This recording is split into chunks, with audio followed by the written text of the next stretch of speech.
Video like जरूर कर लीजिए और ऐसे वीडियो लगातार फ्री में पाने के लिए चैनल को तुरंत सब्सक्राइब कर लीजिए और बेल आइकन को जरूर टैप कर लीजिए ताकि आगे भी सारे वीडियो आपको मिलते रहे। यूट्यूब में फॉलो करते हैं तो प्लीज ये वाला फ्री टेलीग्राम चैनल जरूर ज्वाइन कर लीजिएगा। सारे नोटिफिकेशन सारे अपडेट यहीं पे आते हैं, ध्यान रखिए। नमस्कार दोस्तों, आपका स्वागत है UP PCS best online coaching के इस यूट्यूब चैनल पर। उम्मीद है कि आप स्वस्थ होंगे और बेहतर पढ़ाई कर रहे होंगे। जैसा कि आपको पता चल चुका होगा कि यूपी पीसीएस प्री 2024 का एग्जाम जो कि 17 मार्च को होने वाला था, इसे पोस्टपोन कर दिया गया और आरओ एग्जाम पहले से ही कैंसिल हो चुका है ना। तो अब देखिए, जो ये आपका पीसीएस का प्री एग्जाम है, इसकी डेट लगभग जुलाई में तय की गई कि ये पेपर जुलाई के आसपास होगा। और जो आरओ का एग्जाम है, ये अभी ऐसा कहा गया है कि लगभग 6 महीने में दोबारा इसका पेपर होगा। तो देखिए, यहाँ पर अगर हम लोग देखें तो एक भरपूर समय मिला है हमको अपनी पढ़ाई को फिर से सही करने का। तो देखिए, हम लोग क्या कर रहे हैं कि एक सीरीज को स्टार्ट कर रहे हैं, विज्ञान की सीरीज है। इसमें भौतिक विज्ञान, रसायन विज्ञान और जीव विज्ञान तीनों आपको मिल जाएंगे। तो इसमें करना क्या है, देखिए, जितने भी आपको टॉपिक्स पढ़ाए जाएंगे सबको आप कवर कीजिएगा। फिर पेपर आपका चाहे किसी भी लेवल का है, चाहे इजी हो, मॉडरेट हो, टफ हो, आप सभी क्वेश्चंस को आसानी से अटेंड कर पाएंगे। तो चलिए, आज हम लोग समझते हैं कि हम लोग अपने विज्ञान के इस सीरीज में क्या क्या पढ़ेंगे, है ना, उसकी बात करते हैं। देखिए, इससे पहले अगर आप टीम के पेड कोर्सेज से जुड़ना चाहते हैं तो यहाँ पे कुछ नंबर दिए गए, आप इन नंबर पे कॉल करके पेड कोर्स से जुड़ने की प्रक्रिया समझ सकते हैं। ये ज्ञान सर का व्हाट्सअप नंबर है, आप यहाँ से व्हाट्सअप के माध्यम से भी जानकारी प्राप्त कर सकते हैं। चलिए, अब बढ़ते हैं आगे अपने क्लास की ओर। देखिए, अगर हम फिजिक्स की बात करेंगे तो फिजिक्स में हम लोग क्या क्या पढ़ेंगे। फिजिक्स मतलब भौतिक विज्ञान या फिर इसको भौतिकी नाम से भी जाना जाता है। तो इसमें मापन और मात्रक या फिर मात्रक एवं मापन के बारे में पढ़ा जाएगा। फिर आगे सरल रेखा में गति, इसके बारे में पढ़ा जाएगा। कार्य, ऊर्जा और शक्ति, इसके बारे में हम लोग पढ़ेंगे। देखिए, कार्य और ऊर्जा दोनों का मात्रक जूल होता है ना, और शक्ति का मात्रक क्या होता है आपको कमेंट करके बताना है।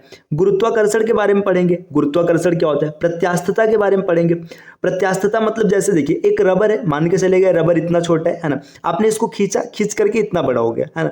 फिर से आप रबर को छोड़ देंगे, रबर इतना बड़ा हो जाएगा। देखिए, ये चीज छोटा था, एक बार बड़ा हुआ, फिर से वापस से छोटा हो गया। तो इसको हम लोग प्रत्यास्थता कहते हैं। मतलब जो अपने मूल अवस्था में वापस आने की प्रकृति होती है वो प्रत्यास्थता होती है, इसके बारे में पढ़ेंगे। फिर उष्मागतिकी और उष्मा संचरण के बारे में पढ़ेंगे हम लोग। प्रकाशिकी मतलब इसमें प्रकाश से जुड़ी चीजों के बारे में पढ़ा जाएगा। दर्पण हो गया, लेंस हो गया, नेत्र हो गया, इन सब के बारे में पढ़ेंगे। दोलन तथा तरंगे, और इसके बाद ध्वनि हो गया, स्थिर वैद्युतिकी हो गया, वैद्युत चालकता हो गया, नाभिकीय भौतिकी तथा रेडियो एक्टिविटी मतलब रेडियो एक्टिवता। इसमें रेडियो एक्टिवता मतलब अल्फा, बीटा, गामा, इन विकिरण के बारे में पढ़ेंगे। ठीक, आगे दिया वैज्ञानिक एवं महत्वपूर्ण आविष्कार। देखिए, ये इंपॉर्टेंट फैक्ट होता है कि वैज्ञानिक और उनके द्वारा की गई खोज, तो इसके बारे में भी हम लोग इसमें चर्चा करेंगे। इसी प्रकार विज्ञान से जो कुछ पूछे गए प्रीवियस ईयर क्वेश्चन है, इनके बारे में चर्चा किया जाएगा। और फिर यहाँ पे हम लोगों के फिजिक्स का टॉपिक पूरा डन होगा। फिर जब हम लोग केमिस्ट्री में आएंगे तो द्रव्य के सामान्य गुण, मतलब द्रव्य के सामान्य गुण क्या होते हैं, है ना। भौतिक और रासायनिक परिवर्तन क्या होते हैं, इसके बारे में पढ़ेंगे। परमाणु संरचना एवं रेडियो एक्टिवता, इसके बारे में पढ़ेंगे। फिर विलयन हो गया। देखिए, विलयन क्या होते हैं, इसको आप कमेंट करके बताइएगा कि विलयन क्या होते हैं। फिर तत्वों का वर्गीकरण, आपने देखा होगा आवर्त सारणी में कुल 118 तत्व रखा गया, तो इनके बारे में भी हम लोग विस्तार से चर्चा करेंगे। धातु, अधातु और उनके यौगिक, खनिज, अयस्क, ये सब पढ़ा जाएगा। मिश्र धातु क्या होता है, सल्फर, नाइट्रोजन, ओजोन, अम्ल, क्षार, लवण के बारे में पढ़ेंगे। हाइड्रोकार्बन हो गया, बहुलक हो गया, विस्फोटक पदार्थ हो गया, इन सब के बारे में एक एक करके हम लोग चर्चा करेंगे। फिर आगे देखिए, यहाँ पे क्या दिया, ईंधन दिया है, ईंधन के बारे में पढ़ेंगे। खाद्य संरक्षण हो गया, अपमार्जक हो गया, उर्वरक हो गया, पर्यावरणीय रसायन और रसायन विज्ञान से संबंधित PYQs, इसकी भी चर्चा की जाएगी। फिर हम लोग जब और आगे आएंगे तो आएंगे बायो पर, मतलब जीव विज्ञान। देखिए, जीव विज्ञान से कुछ ज्यादा प्रश्न पूछे जाते हैं अपेक्षाकृत फिजिक्स और केमिस्ट्री की तुलना में। तो सजीव जगत में विविधता, जिसे जैव विविधता कहते हैं, इस पर भी चर्चा किया जाएगा। कोशिका तथा कोशिका विभाजन, अगर कोशिका की बात करेंगे तो कोशिका की खोज किसने किया था, रॉबर्ट हुक ने किया था। लेकिन आपको पता होगा कि रॉबर्ट हुक ने जिस कोशिका की खोज किया था वो मृत कोशिका थी। आपको कमेंट करके बताना है कि जीवित कोशिका की खोज सबसे पहले किसने किया था। इसके बाद कंकाल एवं मांसपेशी तंत्र आएगा, पाचन तंत्र हो गया, श्वसन तंत्र एवं परिसंचरण तंत्र आ गया, मानव उत्सर्जन तंत्र और तंत्रिका तंत्र हो गया, अंतःस्रावी तंत्र, विटामिन और पोषण। ठीक, विटामिन की बात करेंगे। देखिए, विटामिन आपने देखा होगा दो तरीके का होता है, एक जो जल में घुलनशील होता है और एक तेल में घुलनशील या वसा में घुलनशील होता है।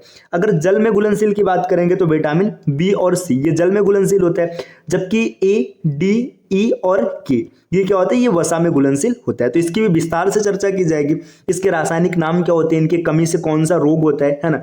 फिर इसके बाद रोग, स्वास्थ्य और उपचार हो गया, पादप कार्यकी एवं जनन आ गया, पादप हार्मोन्स एवं पादप पोषण प्रमुख पादप रोग हो गया, जीव विज्ञान के जो पीवाईक्यूज हैं और जो वन लाइनर है, तो इसकी चर्चा हम लोग करेंगे। यहाँ से हम लोगों का साइंस पूरा डन हो जाएगा। तो आप देख पा रहे होंगे यहाँ पे जो पूरा सिलेबस डिजाइन किया गया, इसमें एक भी बिंदु छूट नहीं रहा है। अगर आप इस सीरीज को पूरा डन कर लेते हैं तो साइंस से किसी भी प्रकार का क्वेश्चन आएगा आप उसको आसानी से टैकल कर पाएंगे। तो चलिए अब हम लोग शुरुआत करते हैं फिजिक्स से। देखिए यहाँ पर दिया भौतिक विज्ञान, जिसको कि फिजिक्स इंग्लिश में कहते हैं।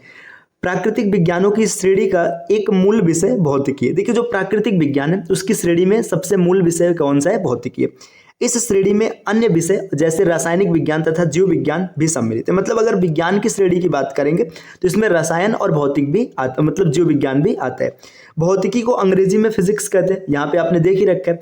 जो ग्रीक भाषा के एक शब्द, यहाँ पे शब्द का नाम नहीं, शब्द होता है फाइसिस या उसको फ्यूसिस भी कहा जाता है।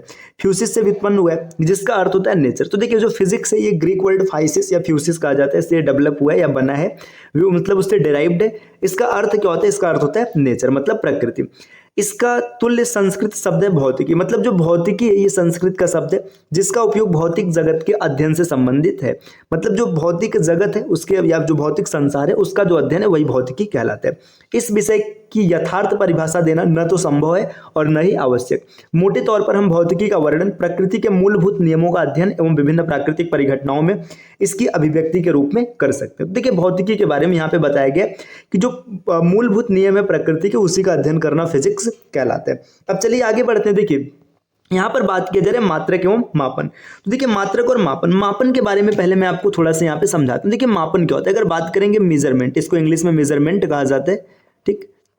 मेजरमेंट, अगर हम लोग बात करेंगे मेजरमेंट क्या होता है? देखिए मेजरमेंट, अब थोड़ा सा एक कहानी समझिएगा।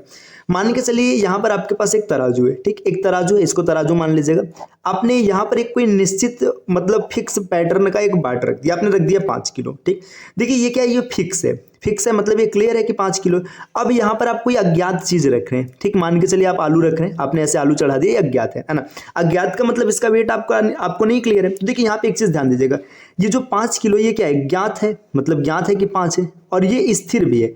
स्थिर का मतलब ये 5 किलो है तो फिर 5 किलो ही रहेगा, बदलेगा थोड़े ना। तो ये जो ज्ञात है स्थिर है और एक मात्रा है तो इसको बोलेंगे मात्रक, ठीक। ज्ञात स्थिर मात्रक हो गया। और यहाँ पर ये जो है ये अज्ञात है। अज्ञात का मतलब इसका वजन नहीं पता है कितना है ना, जो अज्ञात है और क्या है? ये राशि है, मतलब एक पदार्थ है, अज्ञात राशि। तो देखिए अगर बात करेंगे मापन क्या होते हैं तो ज्ञात स्थिर मात्रक और अज्ञात राशि दोनों के बीच की तुलना करने की जो क्रिया है इसी को मापन कहते हैं, ठीक। तो मापन में 2 चीजें आपकी प्रयुक्त होंगी, एक ज्ञात स्थिर मात्रक होगा और दूसरा क्या होगा? राशि होगी, ठीक। तो अब यहीं पे लिखा गया मात्रक क्या होता है। देखिए किसी भौतिक राशि का मापन एक निश्चित आधारभूत यादृच्छिक रूप से चुने गए मान्यता प्राप्त संदर्भ मानक से इस राशि की तुलना करना है। यही चीज जो मैंने आपको समझाया ना, यही चीज यहाँ पर आपको लिखा गया। देखिए क्या लिखा गया कि देखिए किसी भौतिक राशि का मापन मतलब राशि का जो मापन होता है एक निश्चित आधारभूत यादृच्छिक रूप से चुने गए मान्यता प्राप्त संदर्भ मानक से इस राशि की तुलना करना है। देखिए मान्यता प्राप्त भी होता है, मतलब एक मानक होता है, तो इसी का तुलना करना मापन कहलाता है।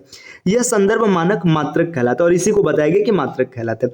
तो यही चीज यहाँ पर लिखा गया, एक बार फिर से समझिएगा। देखिए मापन की अगर बात करेंगे आपके पास क्या होगा? मान लीजिए यहाँ पे एक तराजू है, ठीक। इस तराजू पे आपने क्या किया? यहाँ पे एक फिक्स मतलब वजन रख दिया 5 किलो, ठीक। देखिए अब इसमें समझिएगा, ये पहली बात तो ज्ञात है ना, ज्ञात है मतलब पहले से पता है। अब स्थिर भी है, स्थिर क्यों है? क्योंकि ये बदलेगा थोड़े ना, है ना, स्थिर है। और इसके बाद ये निश्चित है ना, और यहाँ पे आप अज्ञात राशि रख रहे हो और दोनों की तुलना करेंगे, इसी को हम लोग क्या कहेंगे? इसी को कहेंगे मापन, ठीक। अब मापन में जो पैटर्न आपने यहाँ पर जो वस्तु का प्रयोग किया था इसको हम लोग मात्रक कहेंगे और ये क्या हो जाएगा? राशि। अब यहाँ पे देखिए बताया गया मात्रक के बारे में। मात्रक 2 प्रकार के होते हैं, 2 प्रकार का होता है, मतलब एक मूल मात्रक और एक व्युत्पन्न मात्रक। अगर मूल मात्रक की बात करेंगे तो ये मतलब पूरी तरीके से स्वतंत्र होती है। देखिए मूल राशियों को व्यक्त करने के लिए प्रयुक्त मात्रकों को मूल मात्रक कहते हैं। इसके अतिरिक्त अन्य सभी भौतिक राशियों के लिए मात्रकों को मूल मात्रकों के संयोजन के द्वारा व्यक्त किया जाता है। देखिए अगर हम लोग बात करेंगे मात्रक ना, तो मात्रक आप यहाँ पे, मैं यहाँ नीचे लिख रहा हूँ, देखिए मात्रक की अगर बात किया जाएगा तो आप मात्रक यहाँ पे देख सकते हैं। देखिए कितने प्रकार के मात्रक आपको मिलेंगे, देखिए अब एक मिलेगा मूल मात्रक, है ना, मूल मात्रक, और दूसरा मिलेगा पूरक मात्रक, और तीसरा होता है व्युत्पन्न मात्रक, है ना। ये 3 तरीके के मात्रक आपको देखने के लिए मिलेंगे, ठीक। अगर मूल मात्रक की बात करेंगे, इनकी संख्या 7 है ना। पूरक मात्रक इनकी संख्या 2 और व्युत्पन्न मात्रक की संख्या निश्चित नहीं है, इससे मूल मात्रकों के संयोजन से आप बना सकते हैं।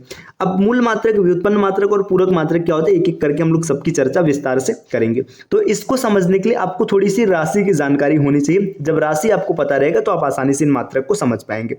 देखिए राशि क्या होता है, अगर राशि की बात करेंगे, दुनिया की प्रत्येक वस्तु जिसका मापन हम कर सकते हैं। देखिए आगे चर्चा किया गया कि नहीं, यहाँ पर नहीं लिखा गया, तो यहीं पर मैं आपको थोड़ा सा समझाता हूँ। देखिए दुनिया की प्रत्येक वस्तु जिसका हम मापन कर सकते हैं, कोई भी वस्तु जिसका मापन किया जा सकता है, उसे हम लोग राशि कहते हैं। अब राशि भी जैसे मात्रक अगर 3 तरीके का है, तो राशि भी कितने प्रकार की होगी, 3 प्रकार की, मूल राशि, व्युत्पन्न राशि और इसके बाद एक पूरक राशि। तो अब हम लोग यहाँ पे बात करते हैं मूल राशि। जो मूल राशि है, मूल राशि की संख्या होती है 7, है ना। 7 मूल राशि कौन कौन है, देखिए लंबाई हो गया, है ना। यहाँ पे मैं बोल रहा हूँ, बाकी इसको सिंबॉलिक फॉर्मेट में लिख रहे हैं, है ना। देखिए लंबाई हो गया, है ना। द्रव्यमान हो गया, द्रव्यमान को m लिखेंगे, मास, है ना। लंबाई, द्रव्यमान, समय, है ना। इसके बाद टाइम के बाद टेम्परेचर, ठीक, टेम्परेचर हो गया। देखिए 4 हो गया, लंबाई, द्रव्यमान, समय, ताप। इसके बाद यहाँ पे देखिए इलेक्ट्रिसिटी मतलब वैद्युत धारा, है ना। पदार्थ की आणविक मात्रा, है ना, यहाँ पे मैं मेजरमेंट लिख दे रहा हूँ। और इसके बाद लास्ट में इंटेंसिटी मतलब ज्योति तीव्रता। तो देखिए यहाँ पे 7 तरीके की आपके पास मूल राशि है। मूल राशि कौन कौन है, लंबाई, द्रव्यमान, समय, ताप, वैद्युत धारा, पदार्थ की आणविक मात्रा और यहाँ पर यह है प्रकाश की तीव्रता, ठीक। इतना मूल राशि। अब मूल राशि तो इसका मूल मात्रक भी होगा। लंबाई का मूल मात्रक है मीटर, ठीक। सब देखिए द्रव्यमान का है किलोग्राम या किग्रा, समय का सेकंड, ताप का केल्विन, वैद्युत धारा का मात्रक है एम्पियर, पदार्थ की आणविक मात्रा का मूल और इसके बाद वैद्युत धारा, ये जो ज्योति तीव्रता है इसका मात्रक है कैंडेला, ठीक। अब यहाँ पे जो ये है मतलब पदार्थ की आणविक मात्रा, इसका प्रयोग मुख्य तौर पे रसायन विज्ञान में किया जाता है, ठीक। तो हम लोग यहाँ पे क्लास को स्टॉप करते हैं। इस प्रकार की वीडियोस आपको निरंतर मिलती रहेगी, आपको चैनल को सब्सक्राइब करना है। अगर वीडियो आपको पसंद आया तो एक लाइक जरूर कीजिएगा और अपने विचार को कमेंट कीजिएगा। मिलते हैं आपसे नेक्स्ट वीडियो में कुछ नए कॉन्सेप्ट के साथ, तब तक के लिए नमस्कार।